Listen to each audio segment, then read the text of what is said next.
구약 성경은 인간은 끊임없이 죄를 짓지만 하나님께서는 어떻게 해서든 구원으로 끌고 가려는 섭리를 보여주고 있는 책입니다. 구약 성경을 이해하는 것은 성경을 읽기 위해서입니다. 단순하게 줄거리를 나열하거나 이스라엘 역사 위주로 따라가면 성경을 읽기가 어렵습니다. 특히나 평신도가 가장 읽기 어려워하는 선지서를 읽기 위해서는 간단한 이해가 필요합니다. 창세기는 시작에 관한 책입니다.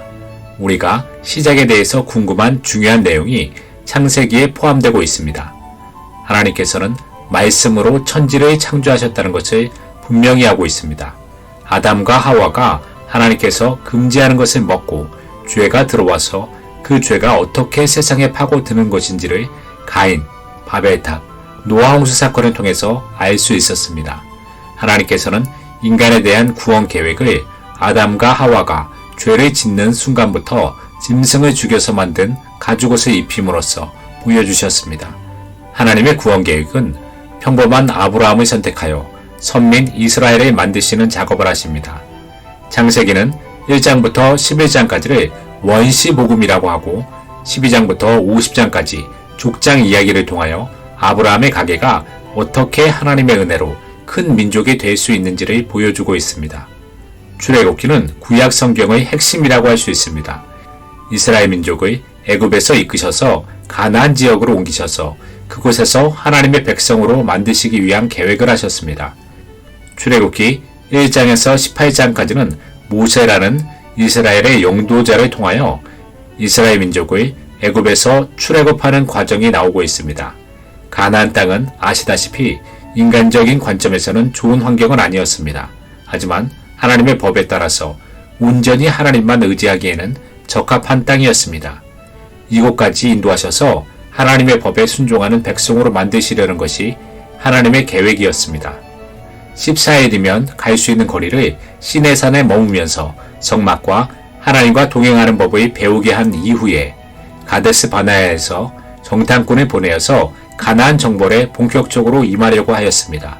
하지만 12명의 정탐꾼 중 10명은 하나님의 능력보다는 가나안 원주민의 무시무시한 채굴을 보고 겁에 질려서 애굽으로 가야 한다고 주장하다가 광야의 세대 전부는 광야에서 죽음을 당했고 이 세대가 가나안으로 들어가게 됩니다. 가나안 정벌에 나선 그들은 죄에 대한 완전한 진멸을 의미하는 헤렘과 하나님의 법만 온전히 순종해야 하는 하나님의 백성의 사명을 동시에 감당해야 했습니다. 여호수아서는 가나안 땅 정벌에 대한 과정을 기록하고 있고 마지막 장에 가서는 가나안 땅을 분배하고 정복하지 못한 땅에 대한 후속 조치 등을 기록하고 있습니다. 여호수아부터 역대하까지를 역사서라고 합니다. 성경의 역사는 일반적인 사람의 역사가 아니라 하나님의 관점에서 기록한 것이기 때문에 세상적인 번영과 상관없이 영적으로 어두움에 몰고 간 사람과 시대에 대한 정확한 기록을 하고 있습니다. 사사기에 가서는 이스라엘 백성은 극심한 혼란을 겪게 됩니다. 조금 안정되었다고 생각하면 어김없이 하나님을 떠나서 죄를 범하다가 하나님의 징계를 겪은 후에는 하나님께 부르짖습니다. 하나님은 이스라엘 백성의 자식처럼 불쌍히 여겨서 사사를 통하여 이스라엘 민족을 회복시켜 주지만 잠시의 안정만 거친 후 그들은 여전히 죄를 짓는 일이 반복되는 것이 사사기의 이야기입니다. 사무엘상과 사무엘 하에는 중요한 인물이 3명이 나옵니다. 마지막 사사이자 킹메이커인 사무엘과 초대왕 사울, 두 번째 왕 다윗입니다. 이스라엘 민족이 영적으로 극심한 어둠에 휩싸이고 엘리 사사가 자신의 가정을 돌보지 못해서 미래가 어두워져 갈 때 사무엘은 하나님께 대한 바른 마음과 기도로 이스라엘 민족의 버팀목이 되었습니다. 하지만 백성들은 사무엘의 아들들의 행위가 그와는 다르고 다른 나라의 왕들이 국가를 튼튼히 하는 것을 보고 그들도 왕을 요구했습니다. 하나님은 우려를 표했던 사무엘에게 새로운 왕을 허락하셨고 이렇게 백성의 요구에 따라서 사울이 초대왕이 되었습니다. 사울은 처음에는 무난하게 국정을 이끄는 것 같이 보였지만 하나님의 명령에 불순종하고 제사장만 드릴 수 있었던 제사를 시간이 촉박하다는 이유로 자신을 드리는 것과 같이 하나님보다는 백성의 시야를 두려워했기 때문에 하나님께서는 두 번째 왕인 다윗을 왕으로 예정하셨습니다. 사무엘상과 하는 실패한 왕 사울과 죄를 범했지만 회개하고 좋은 왕이 되었던 다윗의 모습을 보여주면서 인간적으로는 큰 차이가 나지 않지만 왜 이들의 결과가 달랐는지를 알려주고 있습니다. 열왕기상과 열왕기하는 선지자의 관점에 따라서 남유다와 북이스라엘의 실패와 성공을 보여주고 있습니다. 사울부터 솔로몬까지는 단일 왕정이었지만 솔로몬의 타락과 그 아들 르호보암의 교만으로 인하여 왕국은 유다와 베냐민으로 구성된 남유다와 북이스라엘로 나뉘게 되었습니다.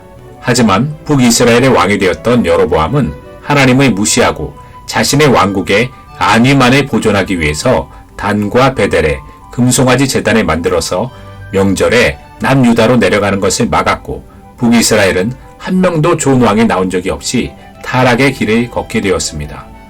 남유다는 몇 명의 좋은 왕이 나와서 성전을 수리하고 율법을 읽고 회개하는 사건도 벌였지만 결국 모두가 죄에 의해서 포로로 끌려가게 되었습니다. 북이스라엘이 먼저 아수르에 의해서 완전히 망했고 남유다는 그 후에 바벨론에 의해서 포로로 끌려가게 되었습니다.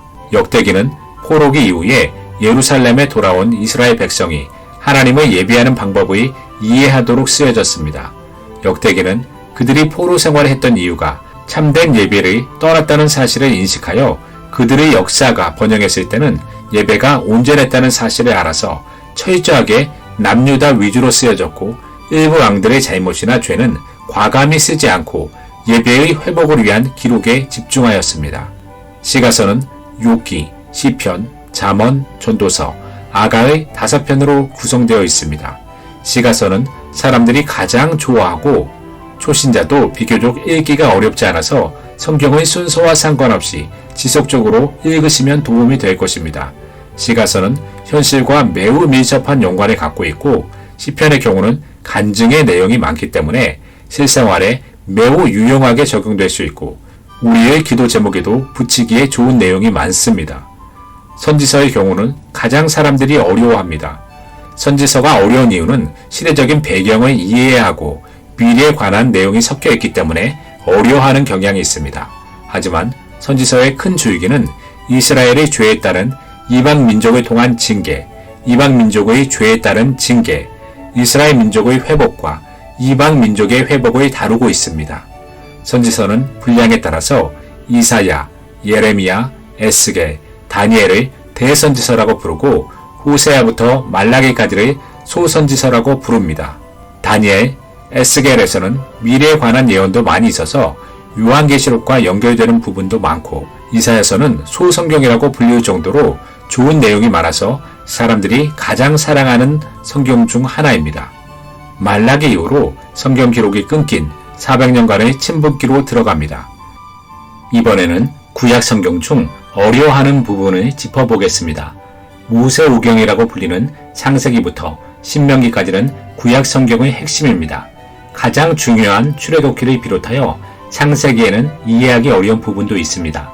모세오경을 읽을 때는 통독으로 읽되 성막, 제사, 절기, 율법에 대한 내용은 핵심 정리 형식으로 정리한 후에 다시 성경을 읽으면 쉽게 이해하실 수 있습니다.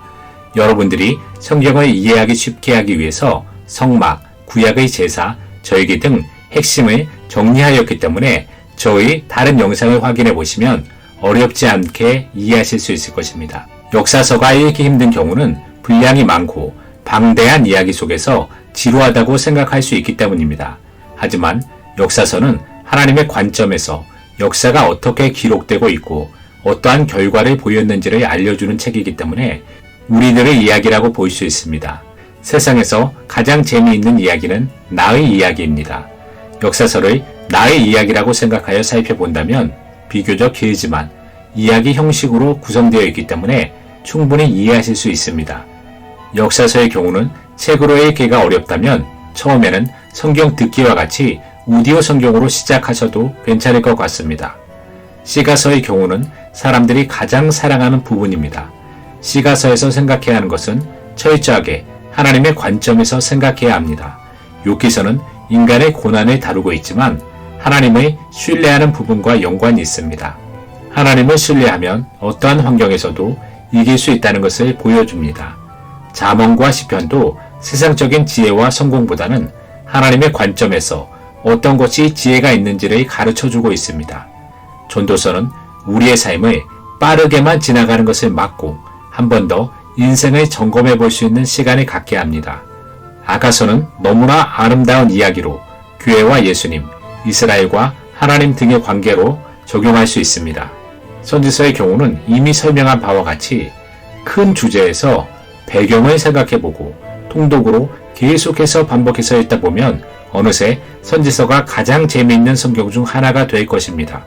선지서를 너무 미래의 관점에서 맞추려고 하다 보면 잘못된 접근을 할 수 있기 때문에 그냥 성경에서 이야기하는 것에 충실하게 따라가는 것이 좋은 방법입니다. 구약 성경은 분량이 많아서 읽기가 어렵다고 생각할 수 있지만 이렇게 자신이 어렵다고 생각하는 부분을 미리 정리한 후에 차근차근 꾸준히 읽어간다면 성경을 읽는데 재미를 느끼실 수 있습니다.